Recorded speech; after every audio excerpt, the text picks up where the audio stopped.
ভগবানের নামে উৎসর্গ করা এক গবাদি পশুর মৃত্যুতে হরিনাম সংকীর্তন। অন্তিম সংস্কারের আগে ফুলমালা ধূপধুনোয় শেষ বিদায়। ছবিটা ঝাড়গ্রাম সদর শহরের রাধানগর গ্রামে। অবলা প্রাণীটি ঝাড়গ্রামবাসীদের কাছে কতটা প্রিয় ছিল তার হাতে গরম প্রমাণ। হরিনাম সংকীর্তনে আবার বৃদ্ধ বনিতার উপস্থিতি, এমনকি খোল করতালে গলা মেলাতেও দেখা যায় অনেককে।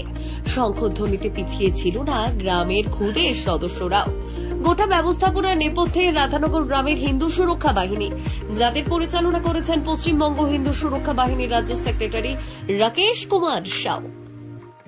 রাধানগরে শিব বাবাজির নামে ওনারা একটা ষাঁড় ছেড়েছিলেন বেশ কয়েক বছর আগে।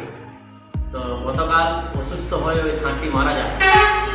তো মারা যাওয়ার পরে আমাদের পশ্চিমবঙ্গ হিন্দু সুরক্ষা বাহিনীর যোদ্ধারা ওখানে যারা রয়েছেন এবং আমাদের রাজ্য সেক্রেটারি রাকেশ কুমার সাউ এবং ঝাড়গ্রাম টাউন প্রেসিডেন্ট শ্যামসুন্দর চ্যাটার্জি সবাই মিলে ওই ষাঁড়টির সৎকারের ব্যবস্থা করলেন।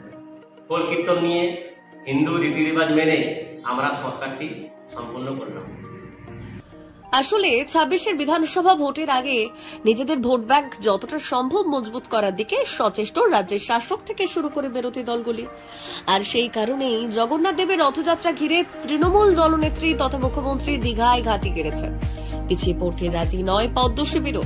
তাই তাদের হিন্দু ভোট ব্যাংক অটুট রাখতে অবলা ষাঁড়ের শেষকৃত্য সম্পন্ন হচ্ছে ধুমধামে।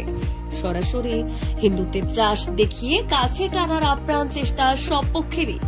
আর ভোটের দিনক্ষণ যত এগিয়ে আসবে ততই কিন্তু বাড়বে যুযুধার রাজনৈতিক দলগুলির এমন নিত্য নতুন চমক।